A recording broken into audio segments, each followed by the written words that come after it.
More than 600 people died in the war between Georgia and Russia, more than half of them civilians, and thousands were wounded. At its height, the war displaced more than 190,000 people, although the vast majority have now been able to return to their homes. However, more than 20,000 Georgians have no prospect of going back, as their homes in South Ossetia were looted and torched by militia groups loyal to the South Ossetian authorities. Following violent conflicts in the early 1990s, South Ossetia and Abkhazia became de facto independent from Georgia and have remained disputed ever since. Amid increased tension on the night of the 7th of August, Georgian forces attacked the South Ossetian capital, Tushinvali. With the Georgian army quickly forced into retreat, Russia poured thousands of troops into South Ossetia and bombed both the province and targets elsewhere in Georgia. Kazbek Jiloev is a former teacher living in Tushinvali. On the night of the 7th of August, he was watching television in his house. We were listening to Saakashvili, who was saying that he agrees on any negotiations.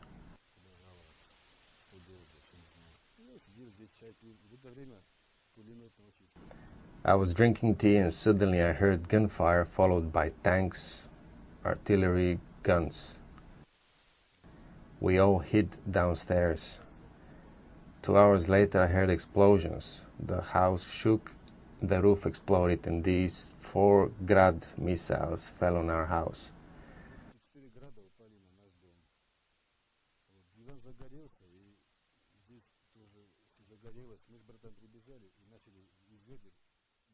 The sofa and other stuff caught fire. We heard an airplane and it aimed at us and started firing at us with a machine gun.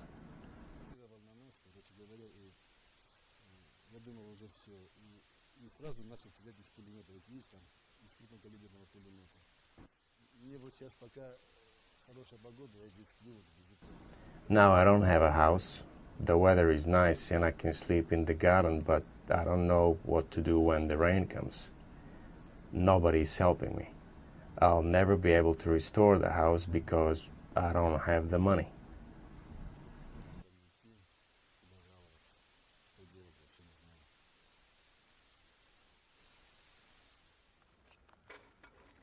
This is the grave of the 72-year-old father of Georgy Mamiev. Georgian troops led an assault on the South Ossetian village of Hetagurava on the 7th and 8th of August. During a lull in the fighting, Georgy's father came out of his home to look for his sons. 2 shells fell, killing him instantly.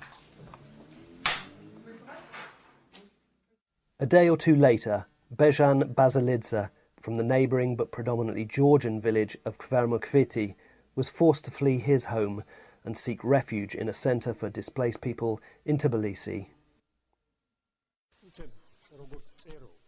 Suddenly I heard a terrible sound.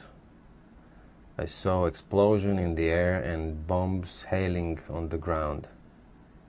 You can still see the holes from the bombs on the ground. 7 civilians were wounded. There was no Georgian military presence on that territory.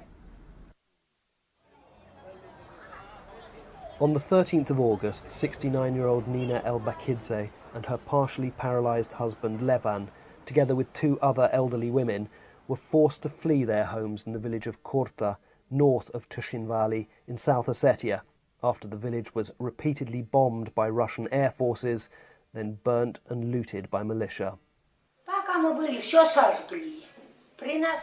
While we were there, they burned all the houses, Ossetians, Chechens and Cossacks.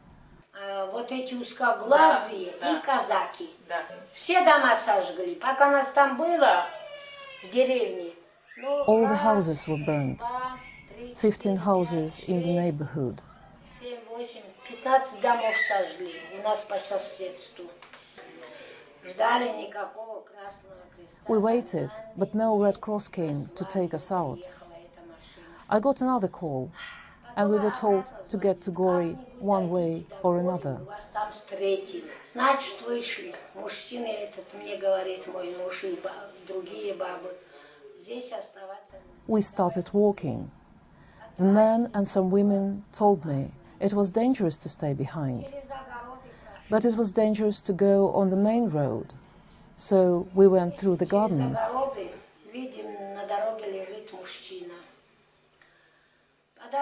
We saw a man killed on the road, and we saw that this was a neighbor of ours.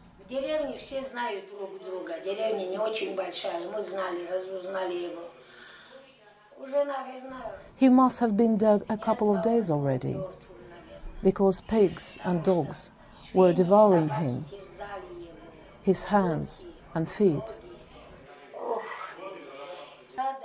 Yes, we continued to walk. We walked and walked and walked, and we reached Ditse village. This was the third village from ours. Later, in Tukviavi, some Russian soldiers offered them food, and they were given a lift by a passing van to Gori. Now they all share one room alongside other family members in a kindergarten, having lost hope that they will ever be able to return to the lives they had. These are just a few examples of the tragedies faced by tens of thousands of people affected by the fighting. Amnesty International calls for all people to be able to return to their homes in safety, while those who can't or won't should be provided with suitable alternative accommodation. Amnesty International further calls on the Russian and Georgian governments to provide immediately for thorough and independent investigations into all alleged violations of international human rights and humanitarian law and standards, and to help the victims rebuild their lives.